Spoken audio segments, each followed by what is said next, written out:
Час отправления 7 годин 10 хвилин.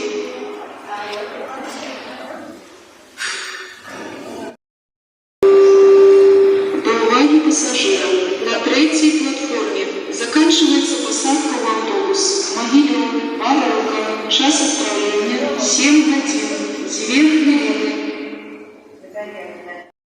Уваги пассажиров. С третьей платформы отправляется автобус по маршруте Могилев, Воронка. Час отправления 7 годин 2 хвилины.